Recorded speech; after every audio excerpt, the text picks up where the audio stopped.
of one of the outreach trips up that mountain to kind of curve your fears a little bit, because I know Ryan Helms has got you scared to death about what you'll be facing. And I mentioned to the fellows before we got started that Miss Jessie is only one of two people I know that I've taken up the mountain or sent up that mountain that did not get sick. Now, I'm sure she had elevation and motion illness a little bit, but she went right in there and started meeting people and wanting to know where she was going to be cooking, and handled it well. Jerry Luke was the only other one. I don't know if y'all know Jerry or not. He is a plumber for Davis Plumbing.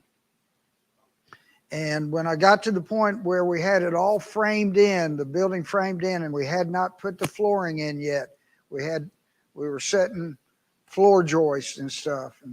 And Jerry said, I will come and do the plumbing. And he paid his own way, paid for everything to come up there. And he stepped off of the van in Chavinia, and I met him at the door, and he stepped out and said, where is it? Where are we plumbing? I said, Jerry, you want to rest a little while? Nope. Take me to the spot. And I walked him up on the roof, and he immediately went to cutting PVC and laying out the stuff. So those are only two people I know that have not gotten a little ill, and most of them violently ill. And the reason I mention that is not to scare you, but to say, please don't go with some macho thought in your head that you're going to overcome the conditions and be a mighty man of valor. Deal with it as best you can. Now, tonight or today, we're going to get into what Pastor Hal has already brought up, the schedule that Francisco has laid out for you as a group. What a blessing. I hate to even talk about the places God has sent me without me even wanting to go or expecting to go. I've been sincerely blessed, but I've never had the opportunity to have some schedule laid out for me so that when I got to where we were going, that I stepped off the plane or the bus or the train or whatever it was and knew exactly what was expected of me. Every time I was in a foreign land, whether it was China or Brazil or Honduras, or in this case, Peru, and didn't know where I was going or what was going to be expected of me. Didn't know who I would have to communicate with, if I could even communicate with anybody. I'm expecting God's going to bless this group in big ways. And it's a testimony to everybody that has gone before. It's a testimony to a dream that Gary had years ago. How long ago, Gary? 20? 20 years ago. And people have been going piecemeally, one at a time, two at a time, 6 at a time. And now God has planted a missionary on that mountain who's retired military, no nonsense. He's all about sharing Christ. That's all he wants to do. And so I believe y'all going to be blessed. I believe God's going to really bless you in it. So as we get started, it occurred to me that we've covered really about everything we could cover. And what I think we ought to do is spend the first few minutes walking through the trip. From the time you leave Westville, or wherever you leave from as a group, to Atlanta, from there to Peru. And what you know the schedule better than I do, so I want you to inform me as we go through it so that I can be a part of the ground team here praying for you as you go, as you're part of it. I want to know where you're going to be each day at any given time. I have written down in my calendar that on July the 29th, you'll be leaving here all together in a van, or David going to put you in the back of a pickup truck or something? Huh? Have y'all worked it out? Okay. All right. So at least one vehicle, maybe two or more, but you're going to drive to Atlanta, correct?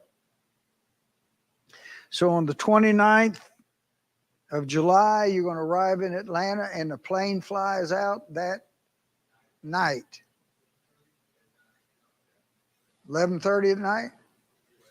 Okay, and what's about a 6-hour trip? Okay, so you'll be arriving in Peru's on central time zone. So you'll be arriving somewhere around 7 o'clock in the morning,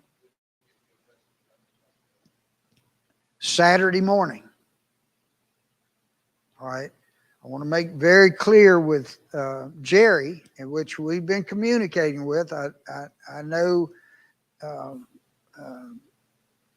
Gary has been communicating with him, but I've been communicating with him also, and I want to have all the details worked out. So Jerry's supposed to have either himself with the driver or a driver, and you have his name to meet him at the airport. Somebody make up a little post sign. All right, well, we'll meet you there. We expect you to be there, but we're going to get the driver's name, or Jerry, if he's going to be with the driver. You're the only one that Jerry's met. Of course, you're going to be a bunch of honkies in the middle of a bunch of Peruvians, and so you're going to stick out like a sore thumb. But it'd be nice if you had a sign that you were holding up. So get a piece of bulletin board or something, and make up a little sign. And we'll have the name to put on, because Jerry may not be with the man. He may just send a van there to get you. Okay? And the guy won't have any idea who you were. Yes. Okay. All right. Okay. All right.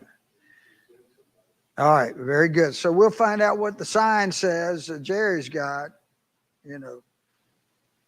I mean, I made up one time that said Biscuit Head on it, and Brandon knew exactly who it was when he got there, which is not an offensive name, by the way. All right, so that's Saturday the 30th, 7 o'clock in the morning. You arrive, and thank goodness, I'm so happy y'all will be staying in the Baptist mission home. Y'all will love it. The surroundings there are easy to get out and walk through without real fear of anything. But you've got one day there, because you'll be leaving that night, correct, on the bus? Sunday night, right. So you got that day there. The bus, unless they've changed schedules, is going to leave about 7 o'clock in the evening. It takes, y'all, don't get anxious, but if you don't have the taxis or the driver there by about 5:30, you need to make sure where he is, because you've got a solid hour of driving to the bus station. I mean, it'll be like you were in downtown Atlanta without any traffic signals in the middle of rush hour. So it doesn't go as fast as you think it would be. Okay? So remember this. I want you to be thinking. It's Sunday. Around 4 o'clock or so, you need to be nailing it down. Where is the driver? Is he planning? He's going to be here. Have everything ready to go. Have all your bags packed. All right? Couple of things to do in preparation for that. You're there Sunday morning.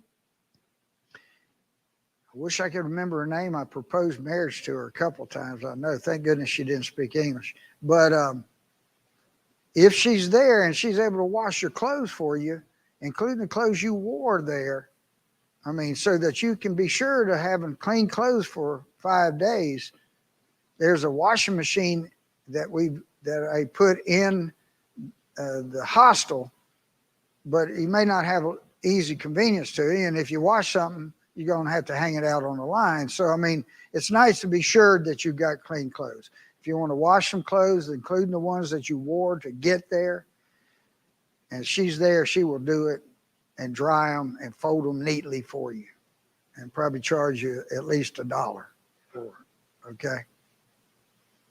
So if you want to get freshened up, which you will, you'll have a place to shower and freshen up and get clean clothes, get it. When you know, well, let me back up a minute. Another thing that we've got to get done that afternoon, that Sunday, exchange of money. I'm talking to Jerry, trying to work it out where the money changer will come to the guest house and do it inside the house. I mean, the place stays locked up. You have to let people in. They got to come to the gate, push a button, notify you, look out, see who it is. You know, and if he'll do that, then you can sit down inside one of the rooms that y'all have set aside and change money. That will be the ideal. And in the past, we've been able to do that. If not, then Jerry's got to have it worked out where you go around behind the Baptist mission offices. There's a place that you can go inside and you get back in a little dark room. You think you're part of the mafia or something and change money. And usually you only let one person in there at a time. So send somebody that you think might look like he was smart enough to know what the money exchange was. Because I'm not gonna stand good for the guy that's changing the money.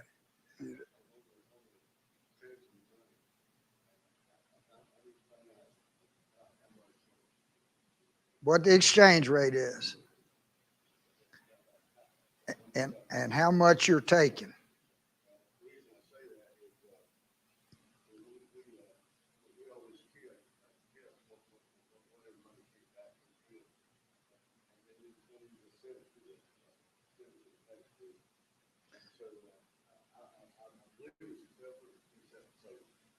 Okay.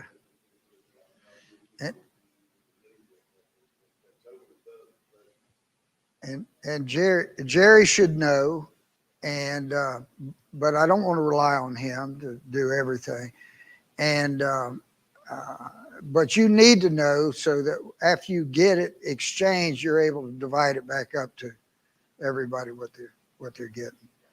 All right.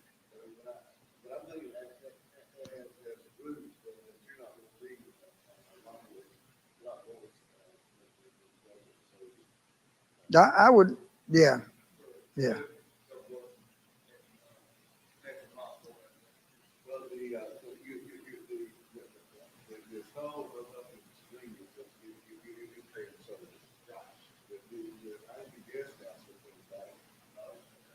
Okay.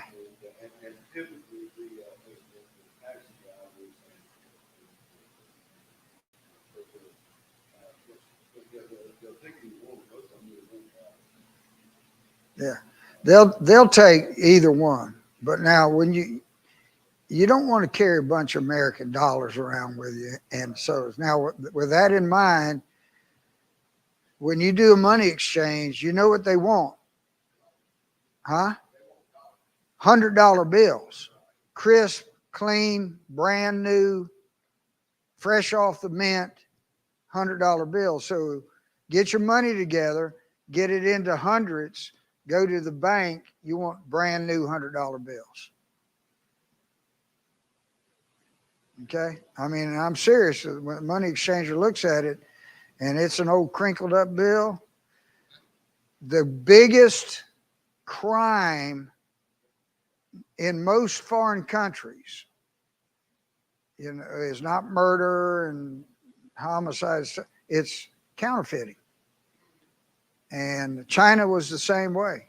They want fresh new bills and they don't want 10s and 20s. Okay. Or nickels, dimes, and quarters. All right. So We ain't gone very far. Y'all just gotten to Peru, and you've already had to go through a lot of interaction to get to where you need to be and begin preparation for your trip out. So you may have a couple hours. Truth is, you'll probably have, if you get it organized right and Jerry, if things go right, you'll have 3 or 4 hours to kind of look around and realize where you're at, get used to the neighborhood, and walk around to what's the name of the grocery store? Wong's. Wong's. Walk around to Wong's, which is like a truly, like a Publix or something. It's a nice grocery store. Buy yourself stuff. Think of stuff that you would refresh yourself on the trip. Now, don't buy junk, but make sure you're taking with you plenty of water to drink and fluids. Water's the best thing. Don't get on that bus without having water, plenty of water to drink. Okay? All right. Now, let's say all the details are taken care of and you're waiting for the van to take you to the bus station. Break out the patches. Do it now. Don't wait till you get to the bus station. Don't wait till you get on the bus. Do it right now in the privacy of the guest house where you can help each other. You want to make sure, particularly for those with beards, which covers about all of y'all now. Clean area behind your ear. Basically where that gland is right behind your ear. Yeah, we'll let y'all just put a little cream on it, let the cats lick it off a little bit. All right, clean that area, open the patch, tearing it open without putting your hands all over it. There's a little adhesive on the back of it. Take the adhesive off, place it on there. Once you get it placed, whoever places it, and it's a lot easier if you do it for him and he does it for you. He get it placed on there. Go wash your hands immediately. Well, soap and water.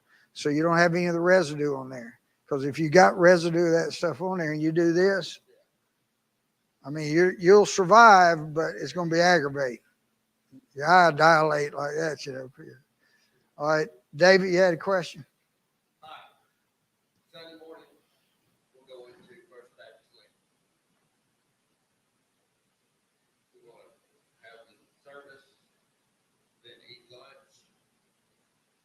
How long would it take to get from the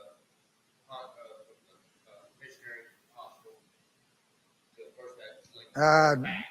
10 minutes.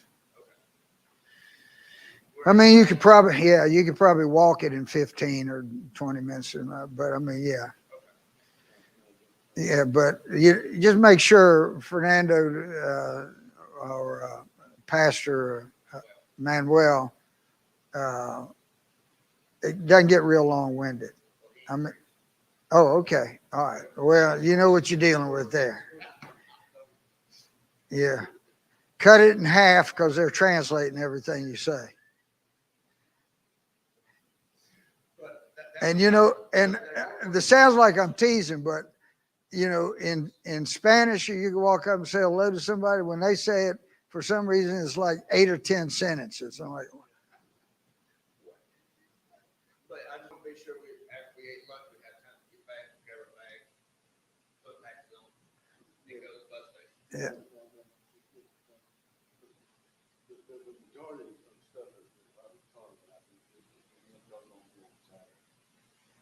But exchanging it, that sort of thing. Yeah. Yes. Yeah. Yeah. I would go to church and then get on. Yeah. Yeah. You're gonna do everything except the patches on Saturday. Okay. But when you're fixing to get on the van to go to the bus thing, go ahead in the privacy of the mission and realize you'll forget it's back there. But mine definitely every now and then would feel a little itch, and you'd realize, go scratch you and be pulled it off. Yes, Jess. I'm not sure you did it, Patch, but after that, part of the reason we started doing patches is because what Beth went through and Brandon went through and the whole thing. The first 3 or 4 times I went up, I didn't use a patch, but the patch makes a big difference. It really makes a big difference. Okay. And Jerry's going to ask for his. Okay. The patch is good for 3 to 4 days, easy. Okay. We need to move on. Just leave it on. There's no reason to take it off. And when you get ready to come back down, take it off and put the other one on. You may have, I don't know. I wasn't with you when you came up. I was waiting for you at the top of the hill. All right. So now we're on the bus. And David knows you're leaving at 7. If everything's 7:30 at night, you're leaving. You'll be getting to Puccio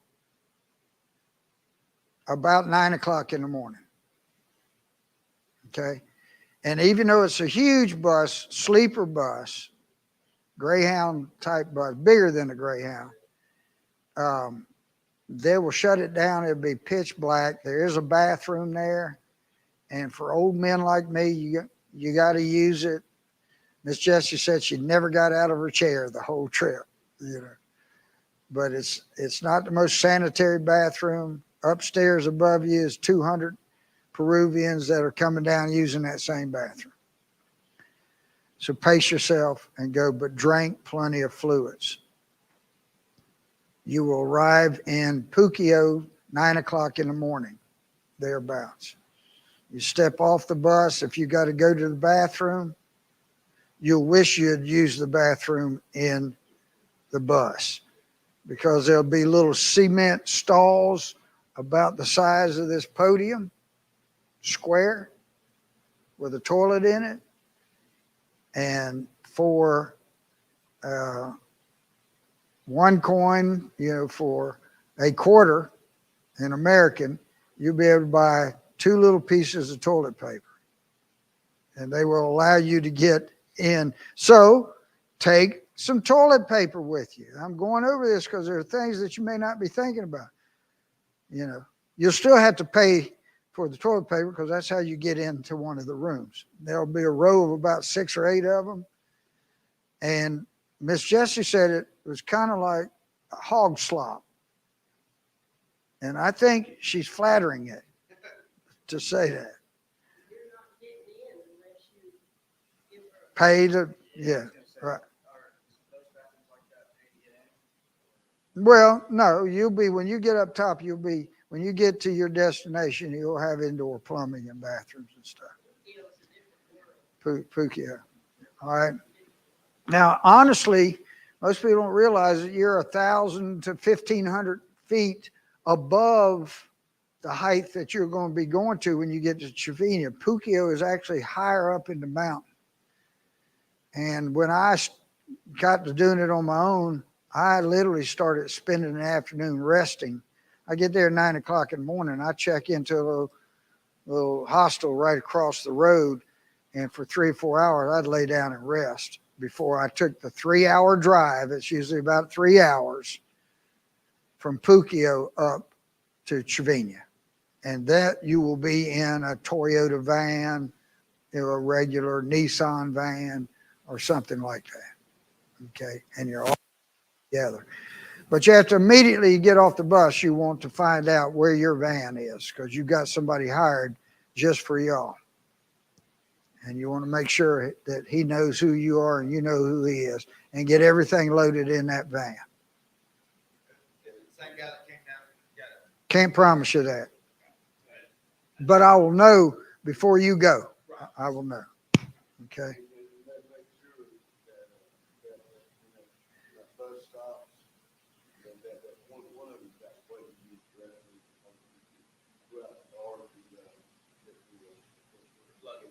Yeah. I think it's a good idea. I know this is a lot to remember, and I see how y'all are diligently taking notes. Have you got that? Okay. I think it's a good idea right then. You turn to the driver, even if we haven't used him before. If it's one that we've used, he'll do it. So let's go around the corner to a restaurant and let's get us a bite to eat. And it's right around the corner. He can drive the van around there and park right in front of the place, so you can keep your eye on your baggage, your luggage, and everything. Sit down and get a good chicken meal or something, and Coca-Cola or something. Settle your stomach, refresh a little bit, then get in it. Prepare yourself for 3 hours of wilderness. It's, there are parts of Texas and Oklahoma I've gone through that are similar. Miles and miles of nothing but miles and miles.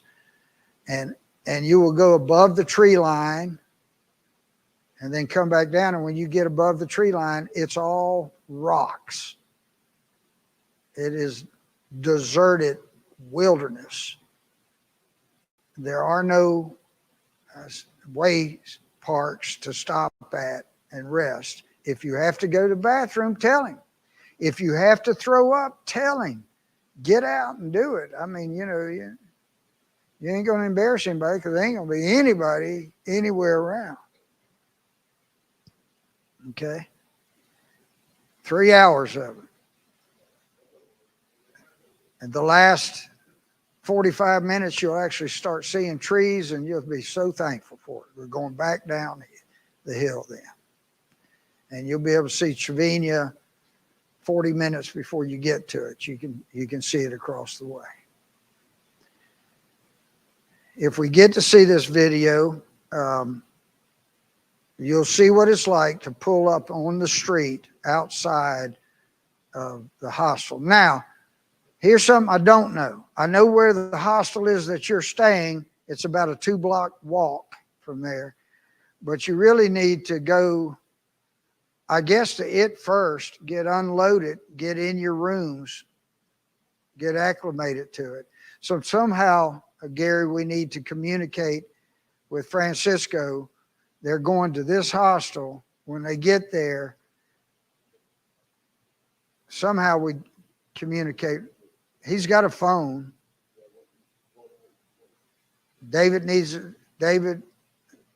Somebody needs to have the number and call him.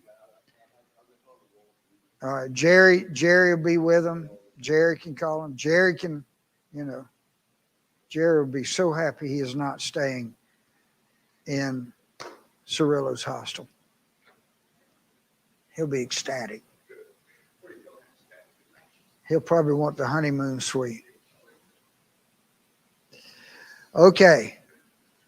Now, let's talk about what Pastor Howell was talking about when I first came in the room.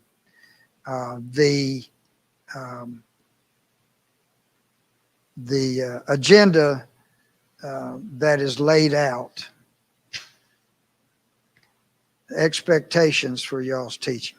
Before I do that, though, I'll tell you what, y'all have that on your phone. Do you have a copy of it? Y'all printed one out? I'd get one printed out where all of you had one hard copy you could look at. Your phone will be working some of the time when you're up there on that mountain.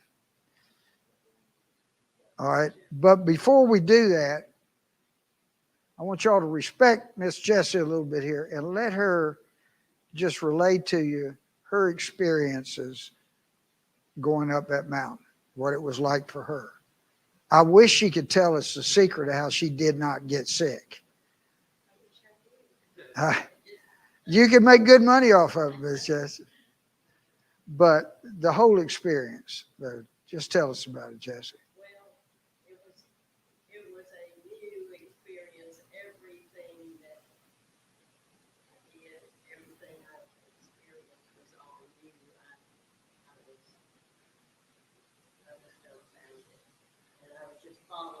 Following the leader, but I was probably 82 when they went up there.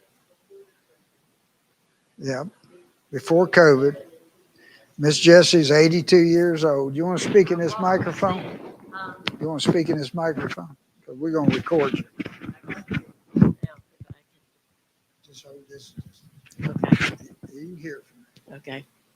Um, well, we all I don't recall a lot of details. I know that we left Lima at about to get on the big bus at about 7 o'clock, and it was like midnight in there the rest of the way. We just rode in up the road. You couldn't see where you were at. You just and as far as knowing why I didn't get sick, it just is not in me to do it. For the first hour or so, you're on the Pacific Highway, Mm-hmm. and it's so dark you can't see the I didn't know Pacific where I Ocean. was. No, you can't. You don't know where you're at, but you're on flat ground. Uh-huh. Immediately when he turns left and you wrote, wait a minute, we're going up. And I wish I could tell you it was a direct ride, but back and forth. Back and forth, just winds. Miss Jessie, we talked about was recalling her growing up as a child in Northern California and going up the mountains and Highway 101 up the coast. That I traveled that all the time with my dad, and we'd go up that. So I don't know that I never did get sick, so maybe it just isn't in my physical nature to get sick.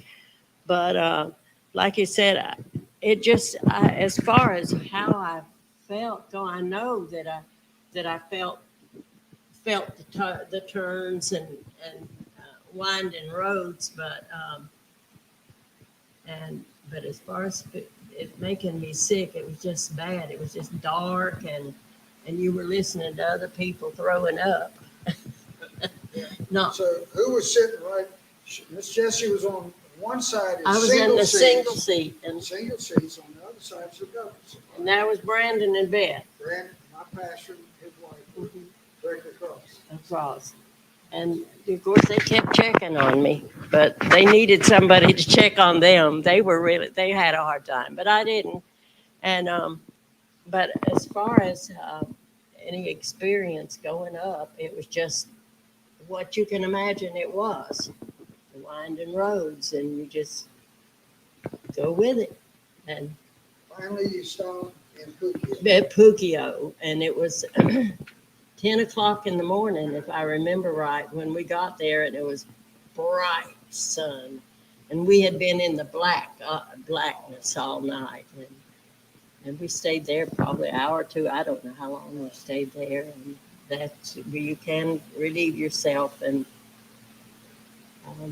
then we got on the van and rode on another. You pretty much told about all that and I remember when the van stopped, and I was in the front, and I got out, and there was Jerry hanging on the mirror. Jerry was hanging, smiling, that big smile. He was the first face I saw, and he's been my buddy ever since. Peruvian, been up that mountain Yeah. with me.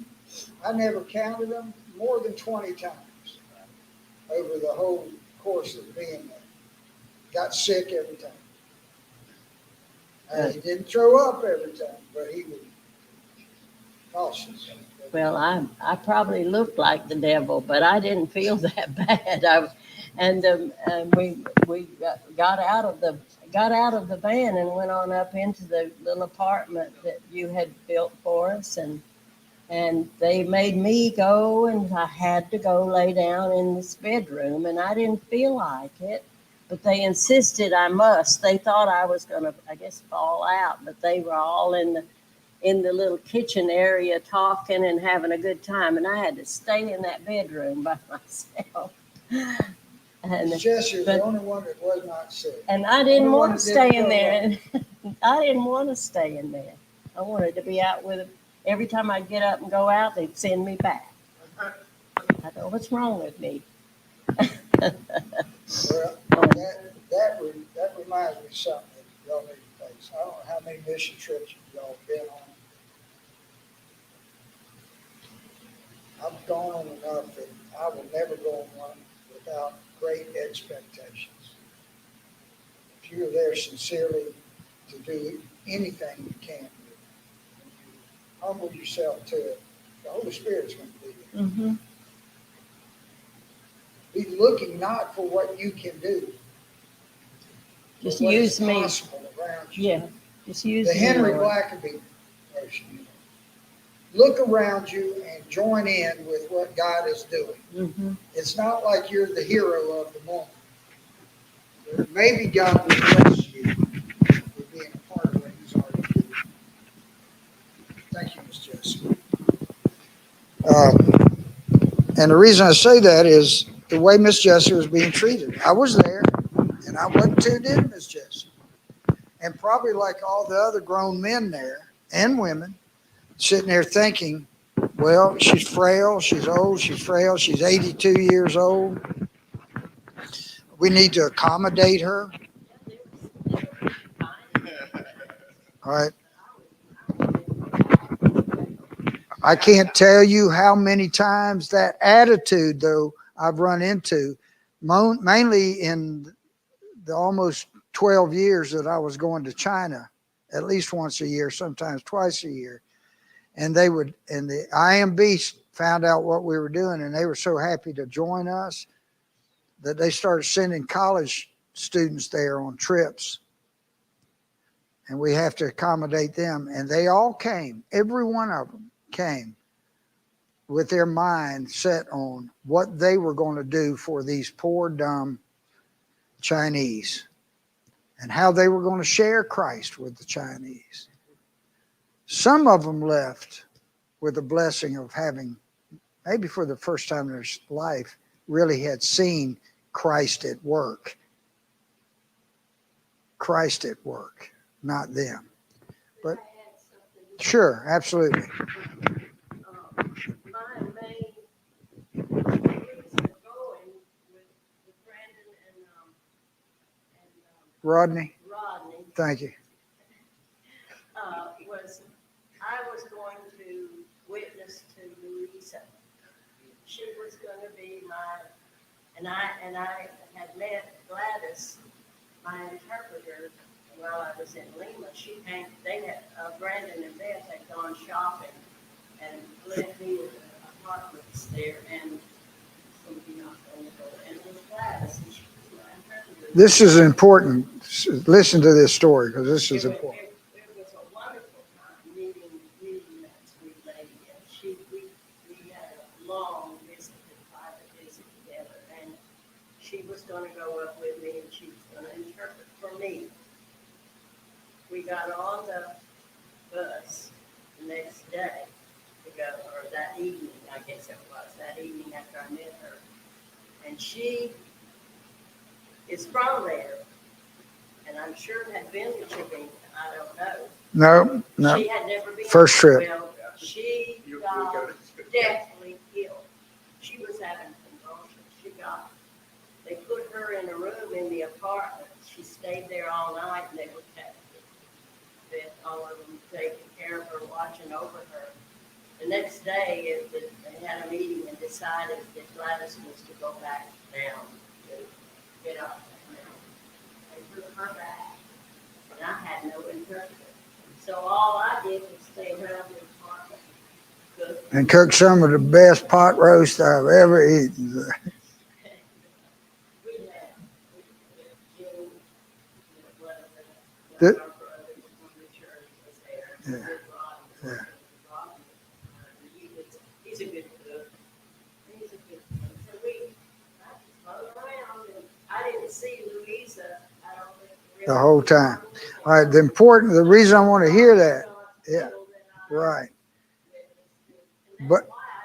But it was in Miss Jessie's mind and Brandon's mind, who was leading the group that she was coming up. I was already on top of the mountain. That this is what Miss Jessie was going to do. This is what it was all about. And she met the translator she had and just fell in love. They loved the translator. Oh, it was wonderful. We're going to go up there.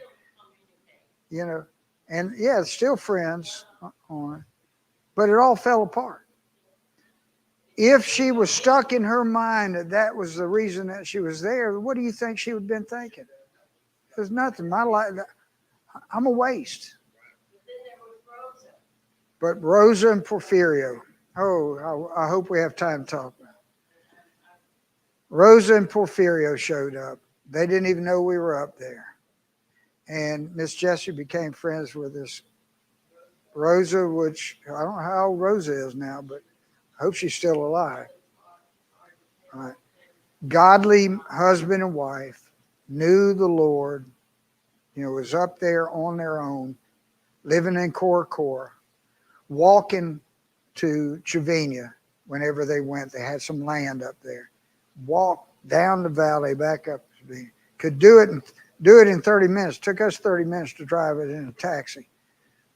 And they were, how old were they? In their 70s. Well, she looked really old and she was broken. Needed, Hard life. yeah, hard line. My point is, I want you to go expecting God's Holy Spirit to be there and meet you on that mountain.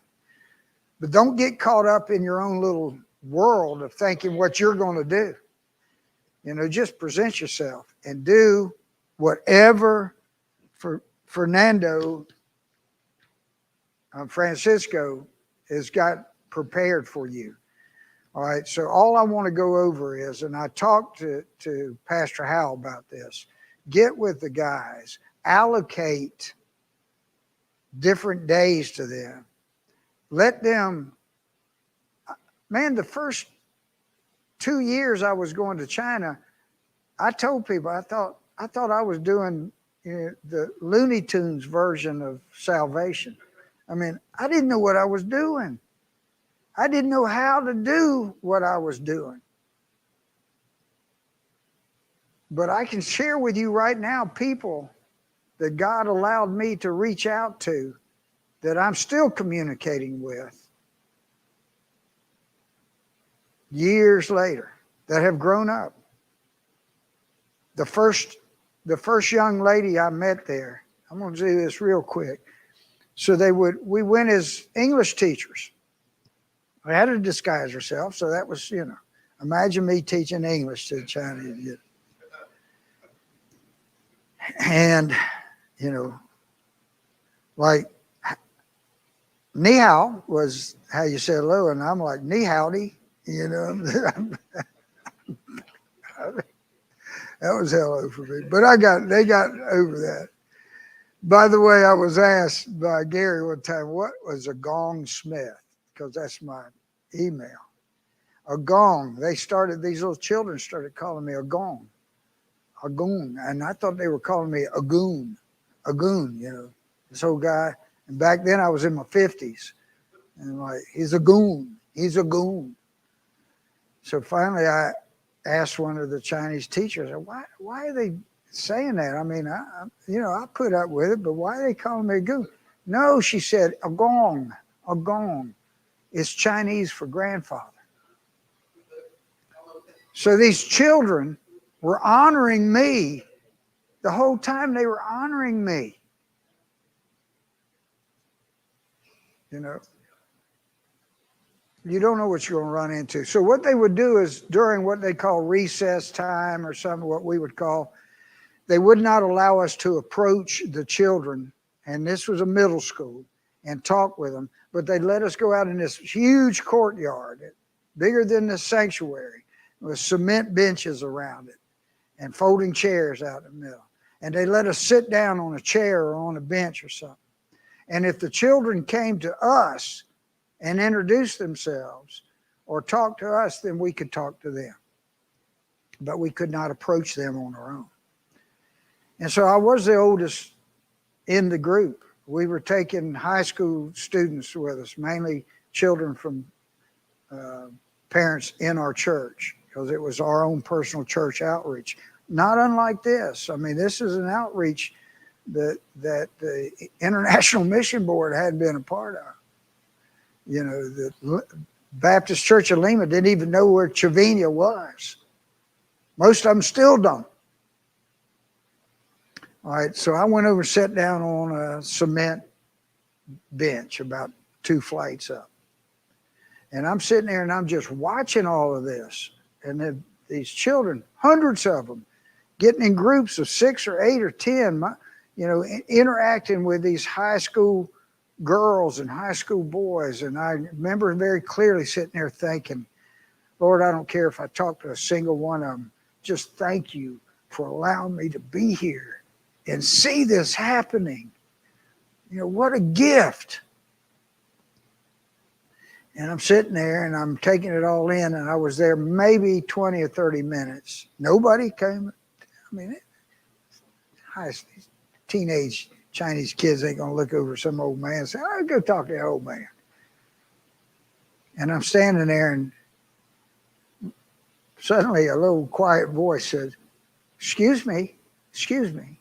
I looked down, 16-year-old young Chinese girl. She says, my name's Claire. What is yours?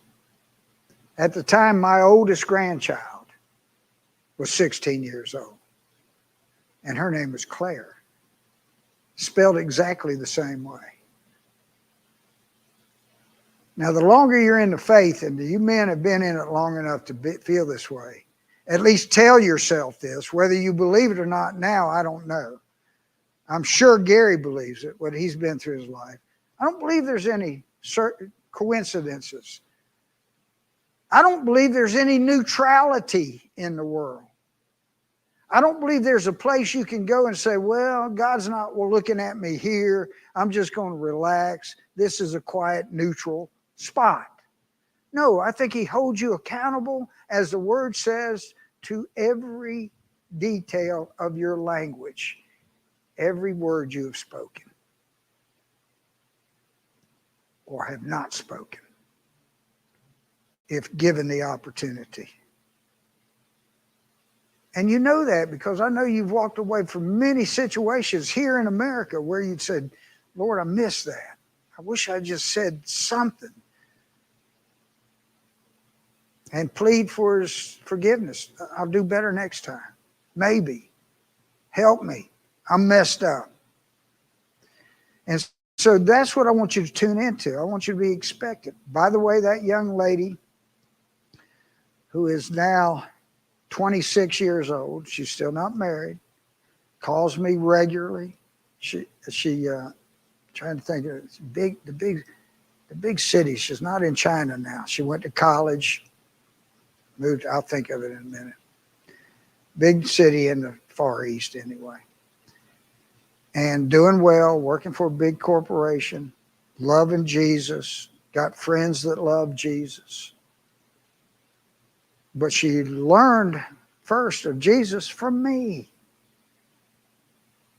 the Looney Tunes translator. I didn't know what I was doing. That was my first trip to China. It took me years to even wake up to what had happened. She stayed with me the whole time. Took me to meet her family. I shared Christ with her family. I ate dinner with them. We walked everywhere. She was my personal translator. Spoke beautiful English. And every time I'd gone back, I went back to her. So you don't know what you're going to run into. Rosa and Porfirio, this is worth sharing. I'd already been there and just about completed building after going and coming a better part of a year. Just about finished this apartment on the 3rd floor that y'all see. And I'm sure it's a mess now, but it wasn't much when I finished. But I'm upstairs, and one of the people that had gone on a trip who had Jerry with him was walking downtown. And Jerry comes upstairs. Man, you got to come downstairs and meet these people. All right, man, I've got to. Can't wait. The last one you introduced me to was one of the town drunks, and I couldn't even communicate with him. Do you really need me? I'm sitting there thinking, you really need me down there? Yes, you need to come down. I go downstairs. Here's this elderly couple that lived in Cora who had land up there in Trevina. And this young man had met him and was talking to him. And he had told him, there's some Americans here, and they're wanting to build a church in Trevina. I don't know why he said that to him. Well, at any rate, they came. And I'm talking to them, and Jerry's translating for me. And Rosa is telling me about this piece of land that she's had for all her life. She inherited it from her, and she wants to give it to us. She's wanting to give me a deed to a piece of property in Chavina, Peru. What am I? She said, I have dreamed all my life of putting a church on this piece of property. I want to give it to you. I want you to put a church on this piece of property. Listen, that ain't, and I'm just wilting here. This little Peruvian woman this size, and I'm down like this anyway, kind of my knees bent, and I'm talking to her through a translator. Where is it? I will take it and show you to it. We call it New Hope.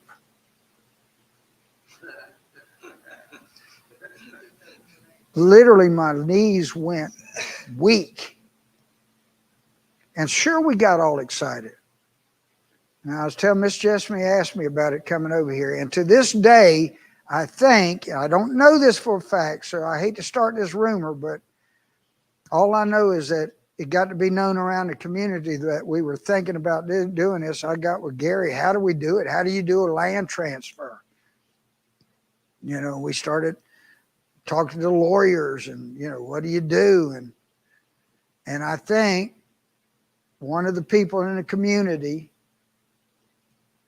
that I was constantly having business buttings with went to the mayor, translated to him what was going on. The next thing I know, here we are 2 months later, somebody shows up at Rosa and Porfirio, who live in a very nice upper middle class home in Cora, get a knock on the door, and the government has taken the land from them with the excuse that it was what we'd call a wetland. It's in the flood zone. So it's the bottom of the side of a mountain. And they took it away, and they gave her another piece of land, smaller, in a remote area, not really big enough to build a house on, much less a church. Now, I'm going to relate this back to what we were talking about, the Holy Spirit being there. I thoroughly am sold out. God's sovereignly in control of everything. Nothing passes through this world without going first through Him. He's in absolute control of everything. Well, how do you reconcile that? How do you reconcile the death of someone you love so deeply? My wife, her husband, and God's sovereignly in control. This world has been sold out to Satan. We live in a lost world full of sin. If you want to know how sin manifests itself, what it looks like, watch your loved one die from leukemia, slowly melt away, and try to make sense out of it. That's what sin looks like. Despite that, God uses those very sins of a fallen world to orchestrate His perfect desires to be played out. You are going to a mission field that's wide open, and it's wide open because of years of people going who didn't know what they were doing, including me, and just did something while they were there. And I pray, and I will be praying, that you will reap the benefits of those who have gone before you, who didn't know what they're doing. Now take your mind, who doesn't know what it's doing, and just be obedient. Expect it, but don't anticipate that you're in control of it. Those are two good instances that I'll tell you. All right, now all I want to say is if we got an hour left on this side. So all I want to say is I'm not going to sign anything, nor, you know what, here you go. Man's mind, thinking he can do well. I got this thing on my phone and I started sitting there, okay, all right, what scripture would I use, God, if they assign this to me? Lord, I had a sermon for every one of you. I'm not going to bore you with a sermon, nor overwhelm you with the scripture passages. Figure it out. Pray over it. But don't run from it. And Dan, if you get assigned a certain topic here, don't go back to the pastor and say, I don't know how about this one? Can I take this one over here? No, take it. Go with it in confidence. As Christ spoke to his disciples, don't prepare for yourself what you will say. Don't even worry about what you should take with you. Just go, and my Spirit will give you the words. In fact, it's his Spirit that will orchestrate the meeting. It's his Spirit that's brought the four of you together right now. It was his Spirit that started Gary on this outreach 20 years ago. I don't think Gary knows any more about how to do it now than he knew 20 years ago. Honestly, I've sat down in business meetings with him. And he says, here's the money we got, and here's what we got going on, and here's what people are asking us for, and here's their expectations. What do we do? I think you're fully capable. I think you're well prepared, but don't neglect the preparation either. And remember this, if you don't remember anything else, that this sovereign God that sees and knows all things, that is orchestrating it all, and knows the very end of not just this trip, but of humanity, is also the one that determined the means to get to the end. And guess what those means are? Anybody want to jump in here? You, me, Gary, Miss Jessie. He has ascribed that the means for achieving his perfect goal is human beings committed to him. Now, I have to say, with the people I know, including myself, I got to think, God, are you sure this is going to work? You feel good about this? And I know what his answer would be. Yeah, because my Spirit will go with you. And my Spirit doesn't ever fail. Never. All right. So please take my encouragement, Pastor Hal. Assign them. Don't play with them. Stick them with it. And if I read this right, I haven't shown this to Brandon yet, but I was going to say thank you for giving me this copy, because Brandon's going to go ecstatic. He's going to go ballistic. He's going to probably want to go with you. But I wouldn't do that to you. He's got you overwhelmed. Go back to getting up there. Now it's Monday morning. That Monday morning meeting. It's going to be lunchtime when you pull in there. You know, he's not tuned into that. You know what? He's loving Jesus, and he's got, here's what I'm going to do, Jesus. Here's what I'm going to do. So you're going to have to be as patient with him. You're going to have to be as patient with him as Christ is with you. And just be honest with you, you know, Francisco, this morning well, the morning's going to be gone. You're going to get there, it's going to be lunchtime. All right, but then he has a visit to a family in Santa Rosa. Y'all know where, you don't know where it is, do you? Right back. You go back out like you're going back up over the mountain. It's over here in the hole, right? Down in the hole. Yeah. How do you think you're going to get there? You're going to walk there.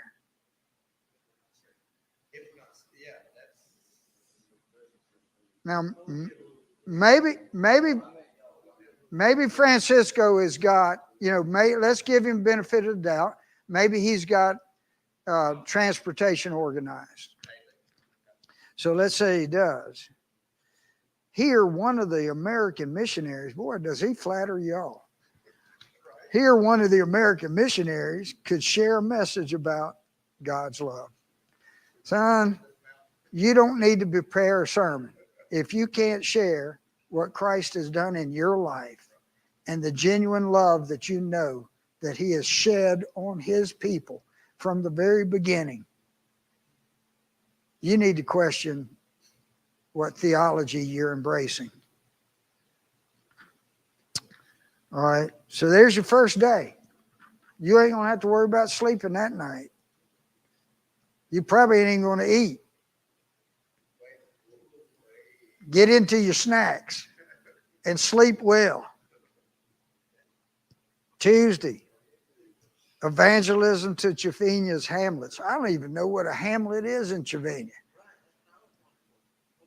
I don't know, but I'm sure I'm looking with great anticipation, David, when you get back to tell me, show me a picture of the hamlet that you went to. All right, rest, eat, go to Mary's restaurant. Don't think you can get anything you want at Alice's restaurant. Chicken. All right, and Cokes. All right, but 3 to 4:30, another message. And so on each day. Wednesday, same thing. Thursday, same thing. All right. The only thing I would ask, and I'm going to give this information to Jerry, is one of these afternoons where he's talking about visiting a family in Chavinia. One day, I want y'all to make it to Core. I want you, okay, is it Tuesday? Okay, Core. I want you to try to find Rosa and Porfirio. I got their phone numbers still. And I want you to, of course, see Walter and his wife and their family. And you need to let them know you're coming, because they will prepare a meal for you. And you'll see what the middle class Peruvians live like. Miss Jessie, bless her heart, as much as she's gone through in her life and lived without running water in the house, said it was like walking into a cave to go in their house. And it is. But it's middle class Chavinia, middle class Peru, and a loving family who loves Jesus. You know. Yeah. And the bathroom, yeah, it was wonderful. And they'll probably want to feed you guinea pig, you know, because that's the delicacy to them. And they would have spent their good money to get it. And their bathroom is just like that Pukio bathroom, but it's cleaner. But it's this size. No, you don't have to pay for it. But make up your mind what you want to do before you go in, because you'd have to leave the room to change your mind. There's not enough room in there to do that. Okay. All right.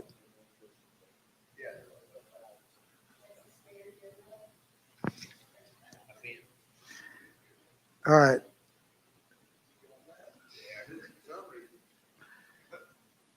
I'm so glad you've printed this out. I was going to do it, but I'm going to make copies of this for as many people in my church who want a copy of it. I would suggest the same thing for you, John. And those that are obedient, those who are struggling with prayer and they need a little outline for what to pray for. Absolutely.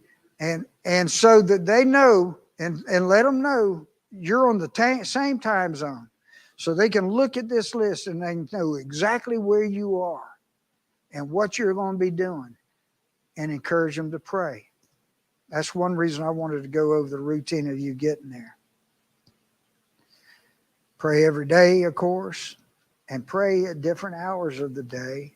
You know, Miss Jessie's one of those that'll get this list, and she's been there, and she'll have a pretty good idea what you'll be standing in front of and who you'll be talking to. And then finally, something that I didn't mention, taking with you, take plenty of pictures. I am so disappointed. I mean, I got a bunch of pictures, but I don't have nearly, I was so caught up in doing my thing. I'm building this hostel, this apartment, and I missed out on a lot of pictures. I took Miss Jessie walking around the community because, she didn't have anything else to do. And the only reason I was able to do it is because they left me up there. I was trying to finish up. Yeah. Yeah. All right. So take plenty of pictures. Take whatever you've decided that you want to give to the kids. And at these meetings that you're having, I would not worry about trying to get into school. It's a bunch to go through to do that.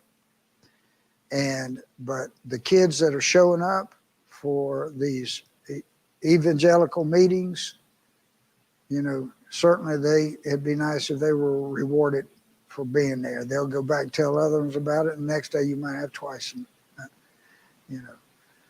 I was baptized by a fellow that was my RA teacher and was a father of a good friend. Was a father of a good friend of mine, my same age, and he was my little league baseball coach. And I can remember clearly at 10 years old, thinking in my little deceitful mind, I wanted to be second baseman on the little league baseball team.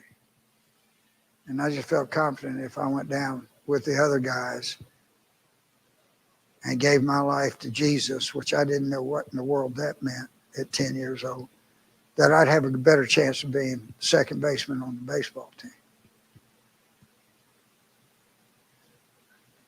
It took me a long time till I was in my mid-30s to be faithful to that covenant that I made with Christ.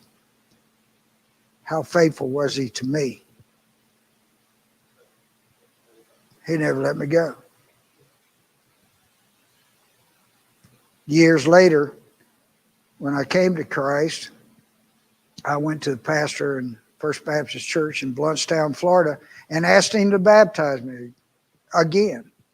And he sat down with me and shared about an hour with me and finally said, "No, son, I won't do that." And I was in my 30s. I was a grown man.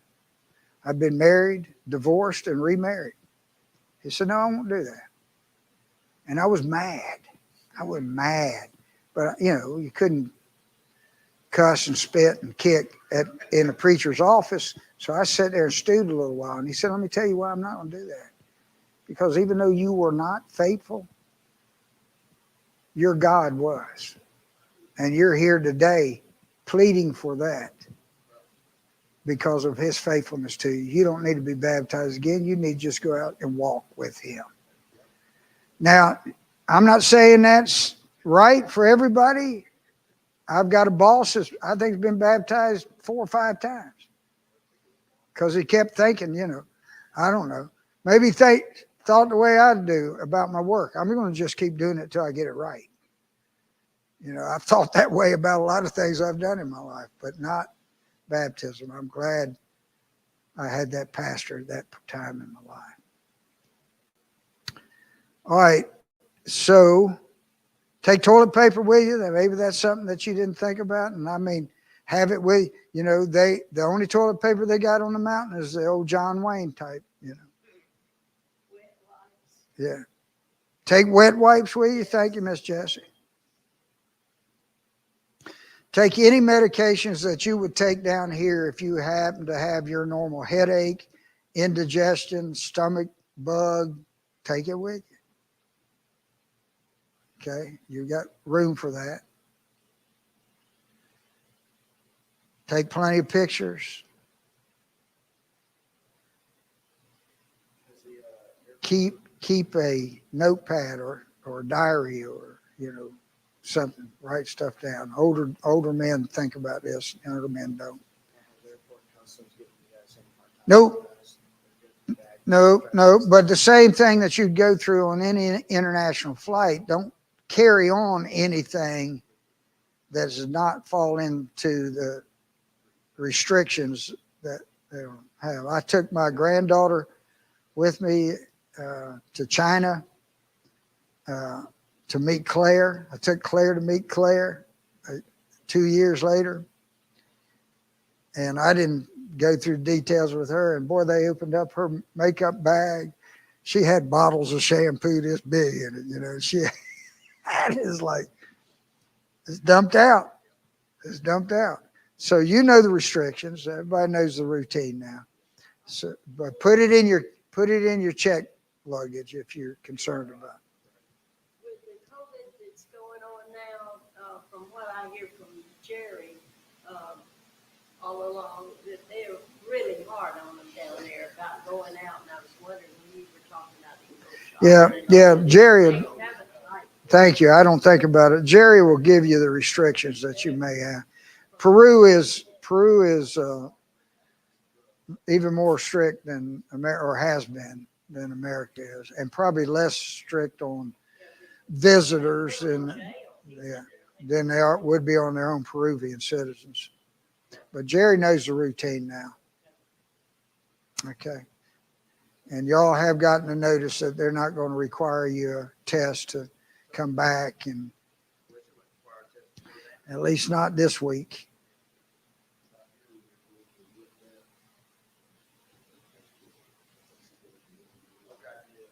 I'm excited for y'all. I really am, man.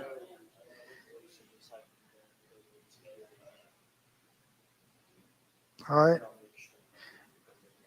We're going to have time to see this video before we do it. I know y'all go through this. I have not said anything to you, or very little of anything to you, that you didn't already know.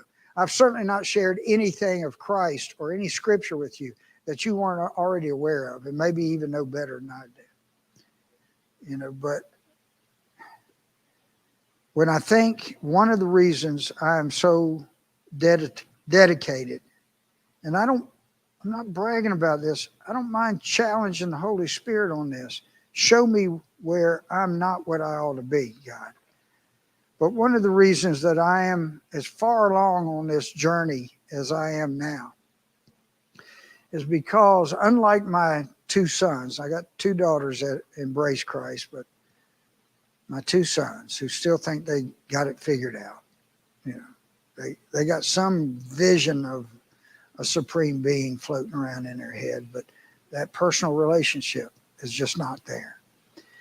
And one reason is they have failed to be able to collect memories of their life that points to the reality of an unseen God caring for them. Not only caring for them, but allowing them to experience, for lack of any other way of putting it, other people's supernatural experiences and lives, and the uniqueness of things coming together at just perfect timing, which they would probably still count as charisma. Which, if there is charisma, it's because it's the Holy Spirit, or good fortune. And if there is good fortune, it's because God has blessed them. But as I look back over my life, there are things that I just can't explain in any other way except for this unseen God having a personal relationship with me, and that not being unique, because he's doing it with every child of his. The thought, I remember the first time being in a Bible study with two grown men and one young man just a few years younger than I, who was way ahead of me spiritually, theologically. I mean, because I don't think you check your brain at the door when you walk in here. It's wonderful to have a heart that's giving to Christ. But I think the word says you'd be sold out heart, mind, and spirit. And sitting in a study with them, Bible study. And I was such an idiot. I didn't know the Bible. And during the period, we met once a week, and during the period when I wasn't there, I was reading, and I got down there and I'm reading the book of John, you know, which anybody that's been in the Lord very long would advise you that make it the first book you read, you know. Such a brilliant, beautiful description of the reality of who Christ is, and very challenging. And getting down there where he's talking to his disciples, and he says, I no longer call you servants, for a servant does not know what his master's plans are. But now I call you friends. I got so excited that night when I went in a group. I said, guys, come here. Let me show you this. Let me show you where Christ is calling us friend here. And they were so kind and so gracious. I know they're smiling ear to ear, but they're yep, you got it. You got it. But I was so sure I had some unique understanding. I wrote down, I'm going to take about 10 minutes here, and then we're going to see this video. I wrote down a couple of experiences. I can't help but tell you a little bit about Kiki and Gina. When we first went to China, Kiki and Gina were graduates of the middle school that we were teaching English in, that we had gotten permission as Chinese school. And the principal called them off to the side and told them, said, look, we got these Americans coming in, and it's going to be great. They're going to attract Chinese students in, and we're going to make more money because that's the way they do their schools. And but listen, I need you to keep tabs on them. So he made them undercover agents for us, under the guise that they'd be translators. Well, I hate to tell you, but if you're under the age of 30 in China, you speak English. You may not know how to do math. You may not ever taken a biology course. You may not even know the history of China. You may have never taken a study in that, but you will learn to speak English if you don't learn anything else. You know, they're still interested in ruling the world. And so everybody spoke English, but we were flattered. We have these people, and they're going to escort us around town and show us everything. We weren't there very long before Brandon figured it out. We know what they're doing. We know what they're doing, and why they're keeping tabs on everything, and why they're putting us in places where to stay, because there's recording devices there, and you know. And Brandon's and everybody's like, well, what are we going to do? We got to be hush hush. He said, no, let them stay here. Guess what? They think they're watching us, but the truth is we have them captive. They are forced to be our audience, and they will hear about Jesus Christ.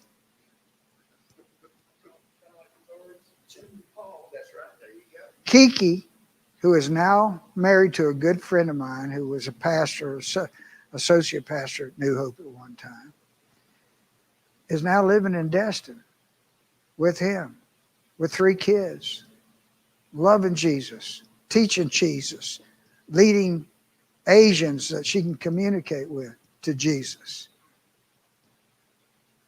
Kiki and Gina, these 2 girls, were the first people we baptized in China. Let me tell you how easy it was for me to share Christ with Gina. She became close to, I mean, here I was, once again, this American trying to save her. I wanted her to run away and go back to America with me. I was going to I'd put her in a bag or something, you know, sneak her back to America and get her free from what, it's not what Christ's plan was. I mean, do whatever I could money-wise to pay for her. You know, I felt like she was my daughter. I just literally fell in love with her as if she was my own flesh and blood. And she started sharing her life with me. Let me tell you this story. You let me and tell me how easy it was to lead her to Christ. And I wasn't the one that led her and got her baptized. Another friend of mine did. But her mama got pregnant. Her mama already had 1 child. And this was back when it was a 1-child policy. Now, they would be a little bit easier on you if you lived out in the country. You didn't come in the community. You were invisible. Okay. And so she had grandparents and stuff before she was born. Kiki's Gina's mother had her father lived out in the countryside, up in the mountains.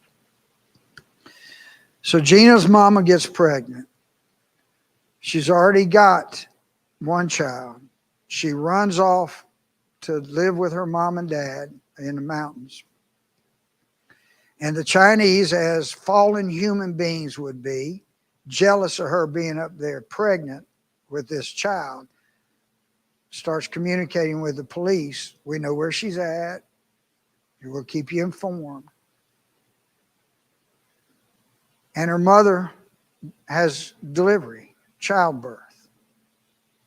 Unbeknownst to the community, because in private she had this childbirth, unbeknownst to the officials, she had twins, 2 girls.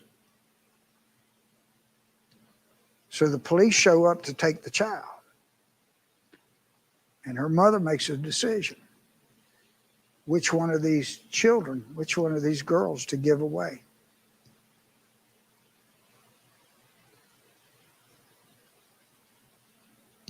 Think about being told about Jesus and how he laid down his life for you. You think Gina got it when I shared Christ with her? Oh, yeah. In ways that I will never get it. Now, I didn't plan that. I didn't know that when I met her. She was just at the time I met her, 19-year-old girl, just full of joy and just happy to be serving me and being with me and being with this group of Americans. We went everywhere together, ate everywhere together. You don't know the story of these people, but they got a story. That's 2 people right there. Claire was one of them I mentioned to you. Leon, smart young man, graduated, was accepted to college, but then embraced Christ, and they threw him out. Can't go to college if you're a professed Christian. And he was unashamed of it and professed it. Can't get a job in China. Can't work for the government. Can't work at the junior store. Well, they do have a store like that. If the people know you're a Christian. Unless they're a Christian and kind of keeping it secret. You know. And he met us while we were there. And the missionary that stayed there for 12 years took him under his wing. Leon, well, we call him our Chinese Charles Spurgeon. He knows the scriptures forward and backward. He studies them constantly. Right now he's doing, I'm sorry I didn't give you the link, right now he's doing a Zoom class from China to New Hope Church. It scares me to death. You don't think the Chinese government knows what's going on the internet? I'm afraid next Wednesday when he's supposed to tune in, he's been arrested, along with his wife, Evelyn, who was one of our teachers, who he married and now has 3 children with. 3 children with. And Evelyn's pregnant. He's defying the Chinese government in every way. He's leading 2 underground churches and 1 open 3-self church. See, the Chinese government will let you have a Christian church if you don't teach salvation, resurrection.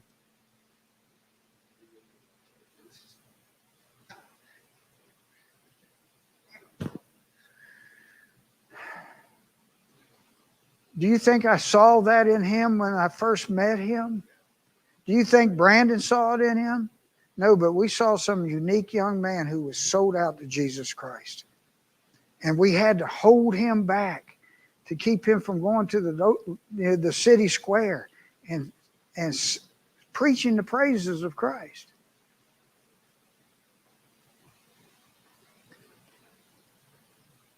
I've got like 10 of these. I'm going to give one more and then I'm going to quit. An elderly woman, not elderly, she's probably in her 50s now when I met her, early 40s. Jingtong Li. I just called her Li. She received Christ from a group of friends in an underground church, women. By the way, they'll go to church in the Three Self Church, the open Chinese church, and they'll praise God. And it's not a threat because the preacher ain't preaching nothing. Kind of like a lot of preachers in America right now. But the ones that are sold out will go there to worship. And they will watch the people in the congregation. There might be 300 people in the congregation. I've been in some big churches there. And slowly over the months, maybe years, they'll realize, sharing with them, here's a true believer.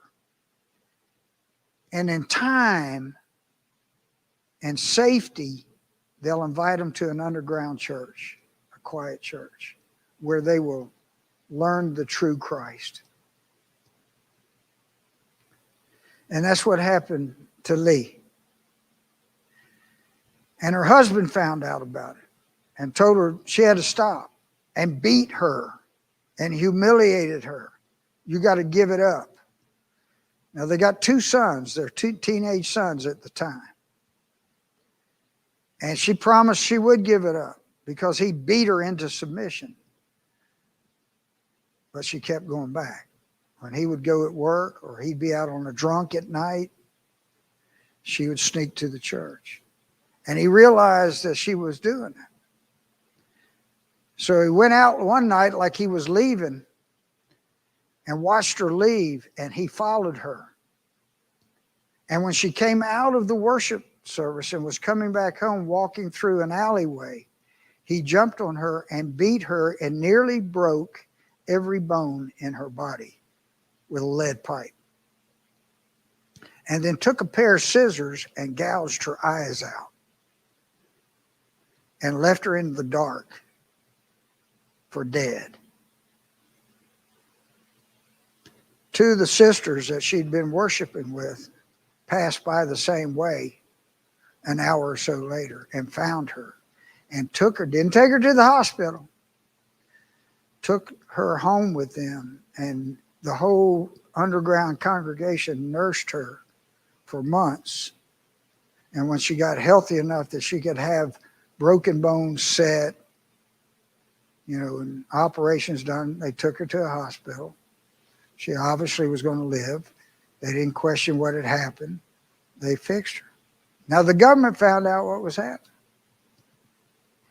You think they punished the husband? No. They still vilified her. And over time, I need to wrap it up, she shared Christ with her 2 teenage sons who could not understand what this was all about. But they learned, before they learned to love Christ, they learned to hate their dad. And they loved her mother, and they listened to her. The first night I met her, Leon took me and Brandon and Beth, and maybe 2 other people there, and we met in her home. By now, it's a couple of years later.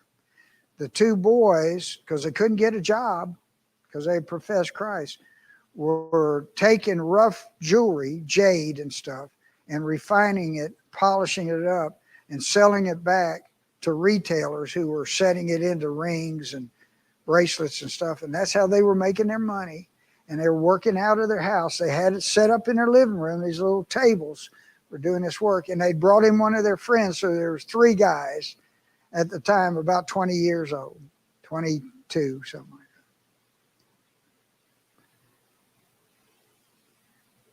that. And they bring Lee out. And of course, she's blind. And you can just see crippled, broken spots all over, but it all healed back.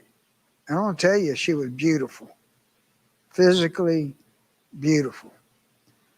But here we were years later, meeting in her house, and Leon was doing a Bible study on forgiveness.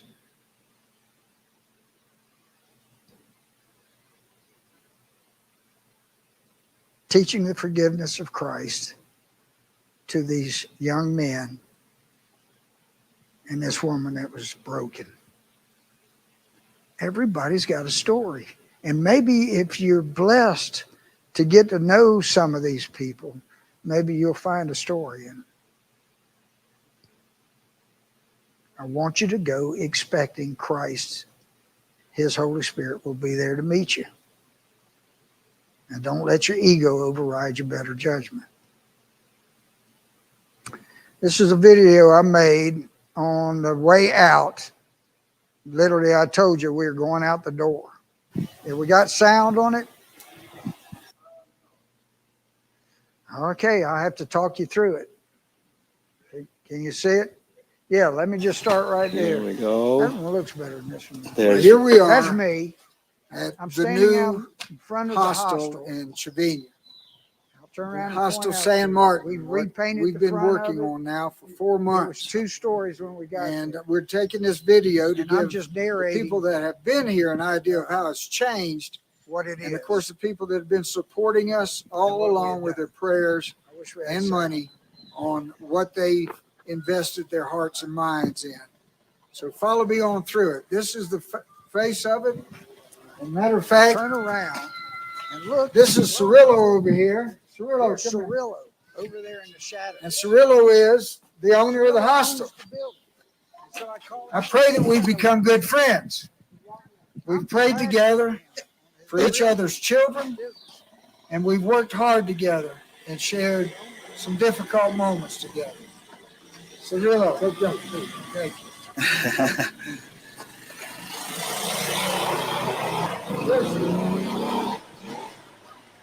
This is one of the key workers. This has been the man that's really used all the muscle. He's been one of the key workers. He was alcoholic. But I loved him, man. He was a great guy, a hard worker. What's your In one day, he carried over 6,000 Couldn't have done it bricks without. God by hand and I'm grateful. up a 3-story building and set them on the Even roof. now, as we're leaving, he's still out here working. Okay, this is the front entrance to the hostel. That's the front door. For those that have been here before, you remember it. It was a different color then. Oh, by the way, let me back up a minute. What you saw originally, the 3rd floor is what we have built. Everything from that vaulted area up is what has been added. And for those of you who have been here before, you know that the Venetian tile that's up there is new. That Italian tile is new. We put that on there too. okay. Not only looks good, but it helps seal up the roof. Welcome to Hostel San Martin.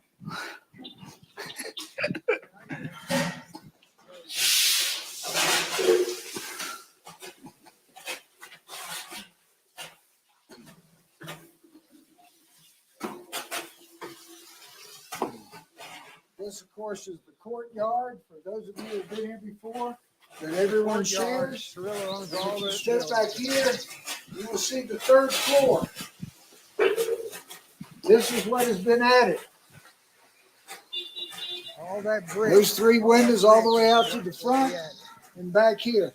Those of you who have been here before, remember the stairway. But even the stairway has changed. Because we have put concrete posts in and put the metal roof on to protect the family that will be coming and going from their home. Here we go up the stairs. Those of you who've been here before know Trip up the that there was a rail here, but we've totally changed the rail.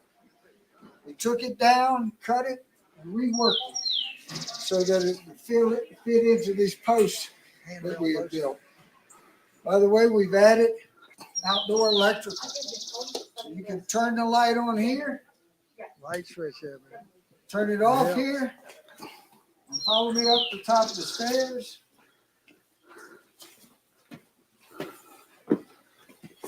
If I didn't enjoy talking so much, I would have just quit. 20 steps to get to the top. 23 more to get to the front door. 23. Wears me out every time.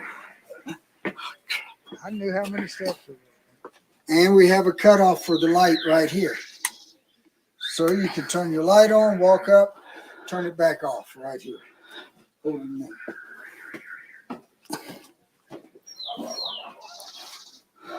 Come on, Jerry.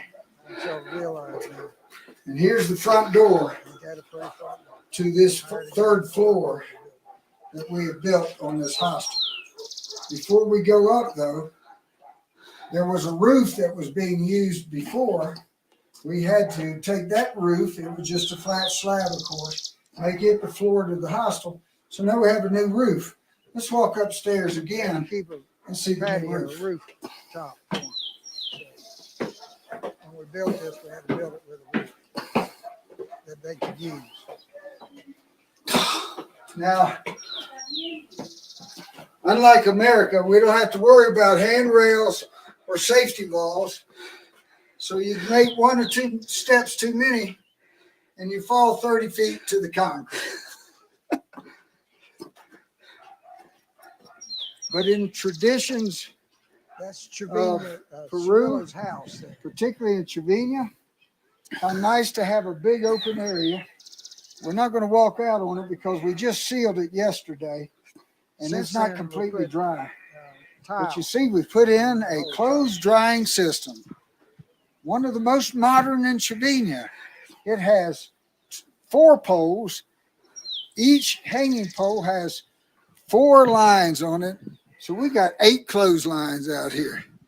It takes about an hour Look out, for see the average clothes to countryside. dry, particularly in the winter because it never rains. The sun shines all the time. And of course, we've put up 2 water tanks. One of them feeds the first 2 floors for guests that are checking into the hostel. The other one feeds just the 3rd floor where the missionaries will be staying. We've also put in this little metal cover here.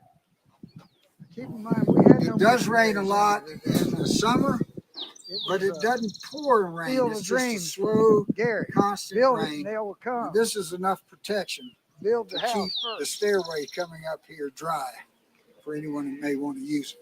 Well, let's go down and look at what I know everybody wants to see. Didn't think they'd ever What's come. been built for this family that I believe God will send up here to bless this community of Trevina. And while we're coming down, let's meet the queen of this hostel, who really is the brains of it all. This is Louisa. Louisa came up while I was there. It's Cirillo's wife.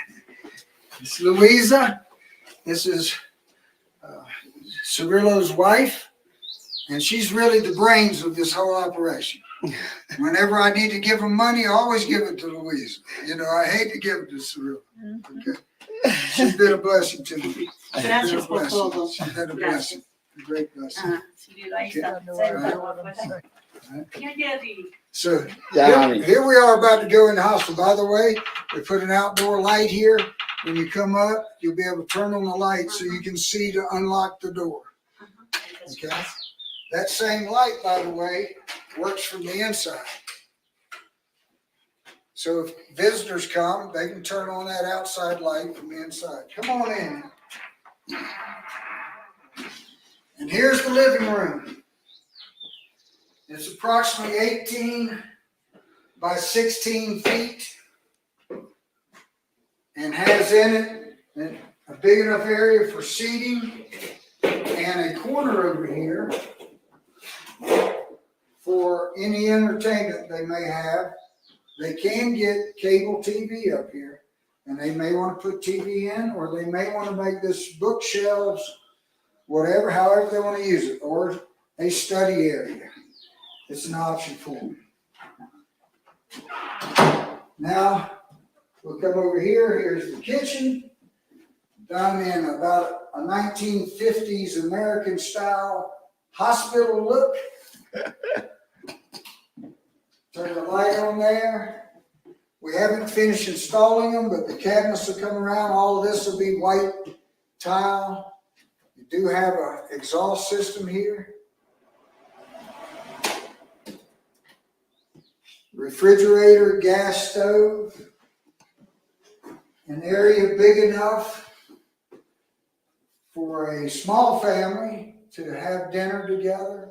So there'll be a dining room table here. Light for the dining room area. And over here in the corner where, underneath where the stairway was, I've built a shelving area that we haven't put the shelves in yet, but this will be a pantry. And a light to light up the pantry. Now this is the only area we've put the floor down in, but in all the bedroom, hallway, and living area, there will be this vinyl plank floor. Relatively inexpensive. If it gets damaged, you can take up one piece of it and replace it. I thought it was the most functional. And of course, it's water resistant. Now we go down the hallway. This is leading to 4 bedrooms, 2 bathrooms, and a utility room. Lights for the hallway. You come down the first room to your right. We haven't put any of the doors up yet because we haven't put all the flooring in. This is the utility room. Washing machine only. The dryer is on the roof. And gas hot water heater that will heat all of the water. This is a unique thing. And not only is the interior of this house done in sheetrock, which makes it about 10 degrees warmer than the outside, which is important because it's at the best 50 degrees in Trevina in the summer. And in the winter, of course, it's a lot colder. No heating. No one has heating in Trevina, but this family will have hot water for their showers and washing in the kitchen and other areas in the washing machine. It'll be gas. This is a hall bath, or we'll call it the boys' bath. I pray the family comes that I've already met. It's got 2 young sons who are very obedient, and that loving family. This will be the son's bathroom. Okay? And the son's shower. Keeping with the traditions of Peru, we've built it in such a way that you can sit on the commode, brush your teeth, and wash your feet in the shower, all at the same time. We got it nice and convenient. This has both vanity light and an overhead light that's not quite as bright. It allows you to just enjoy the shower. First bedroom on the left, self-explanatory, has its own window looking out. Of course, the tools don't go with it. They'll leave with either Jerry or I when we go. But this is a bedroom approximately 8 by 10 feet, lighting in it. Second bedroom, a little bit larger, about a foot larger. Same thing though, has its own window system. Overseeing beautiful Trevina. You can imagine how it'll finish. Third bedroom. I built it in such a way, instead of having 3 big bedrooms, we have 4 nice sized bedrooms so that the children will have a room or maybe 2 rooms. And then when visitors come, they'll have at least 1, maybe 2 bedrooms that they can use to enjoy being here and helping in the mission work that'll be going on. This bedroom and the one that you'll see shortly overlook the mountains, the beauty of Trevina, is hard to imagine. And this camera will not do it justice. But this is one of the boys' front bedrooms. I'm sure they'll be fighting over who gets which this bedroom. Then coming out, this is the master bedroom area. Of course, overhead light. It too has a window that overlooks the mountains and part of Trevina. And it has a walk-in closet. There'll just be a folding door here, and a closet big enough with shelving and hanging that the adults, husband and wife, will be able to enjoy having a closet, which is a unique feature to Chivina or to Peru. They're using mostly Schiffer roads. You know, this whole building has been North America meets South America and trying to adjust for it.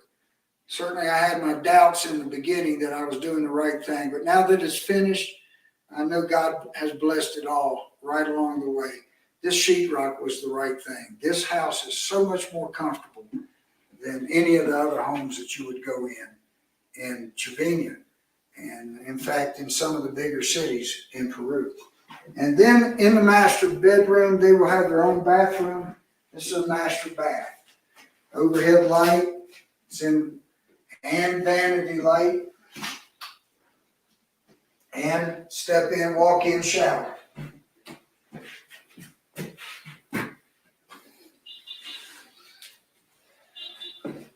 Maybe not as big as what we're used to in America, but very convenient. This little area here, by the way, I'm going to build shelves in. They'll be able to put their sheets and blankets and, of course, towels and face cloth, pillowcases, everything else. Well, that's basically the whole house. But let's walk back out to the front. Show you one last thing that I didn't think about. Come here, Walter. This is Walter. Contract. Come here, Walter. I want y'all to meet This him has and been family. my supervisor. This has been the man that's really the contractor who's put up with me now for almost 4 months and done whatever I asked him to do without complaint. One of the greatest features of being in Peru is they are like a bunch of little MacGyvers. You tell them what you want done and they'll figure it out. It may not be done American style, but it'll be done, and it'll be done well. And so, I really appreciate Walter, everything that he's done and been a part of here. Couldn't have done it without him. Thank you, Walter. Okay. Something I didn't mention, I hope the sun's not bleaching you out here, but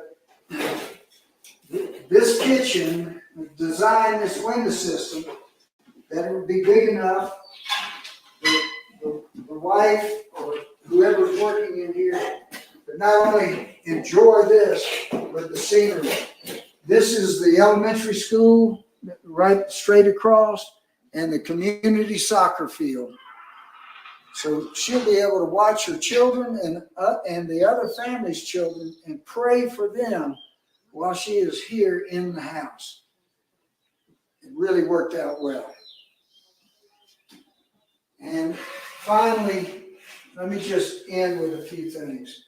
Gary, I pray that you are as thrilled with what God has done here as I am. This was not the result of man's labor only. I'm not that smart. And I got to thank several people. Of course, the New Hope family of mine that has not only supported me, but my pastor, Brandon, and his wife, Beth, and Becca, their oldest girl, that came and were a part of this community and fell in love with the people in Chivina as I have. And of course, Josh, who came, and Sarah, who came with him too. But particularly, I got to say thanks to Gene Durant, who came twice, who insisted that he would come back with me to just build the subfloor on this when there was nothing but concrete floors and brick walls.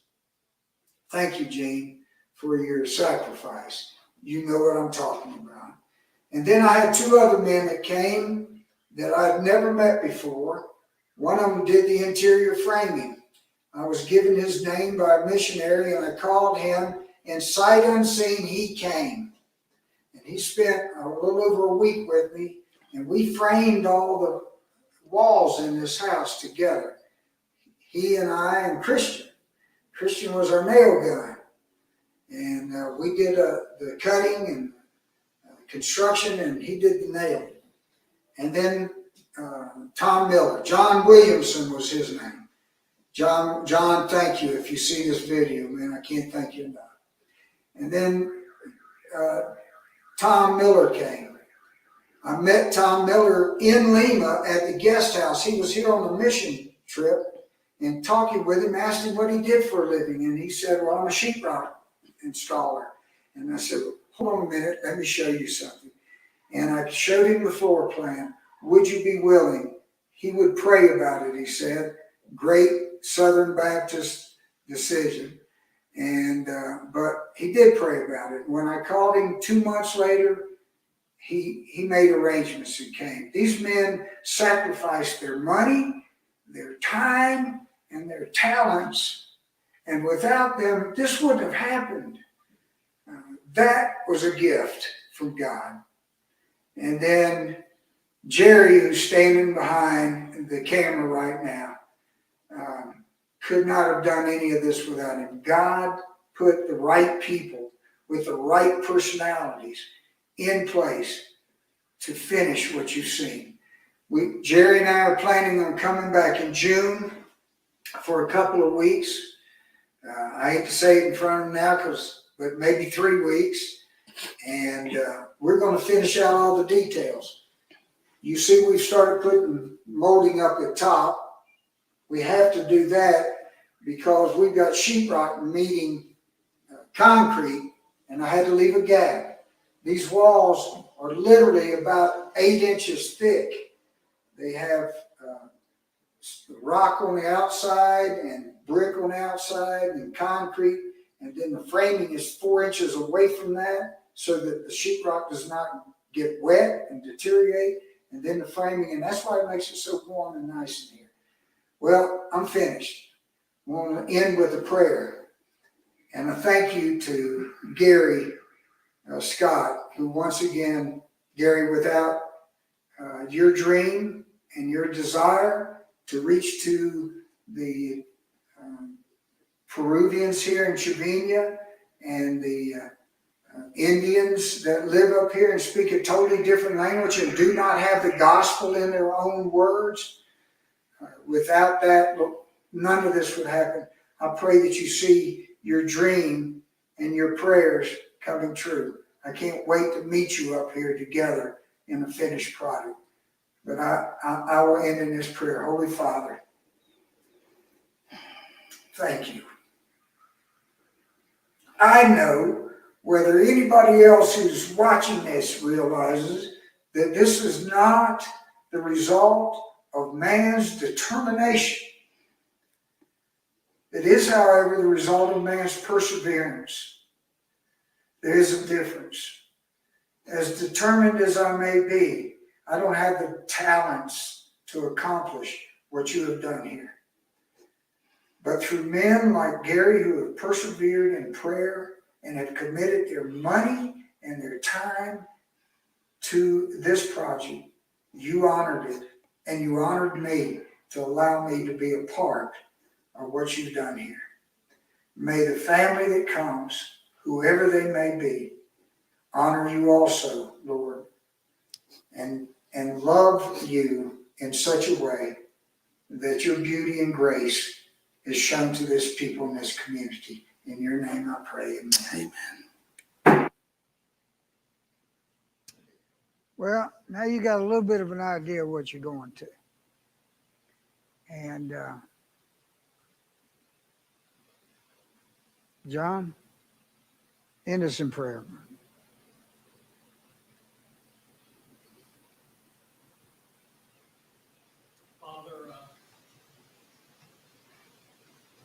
Father, we sense a very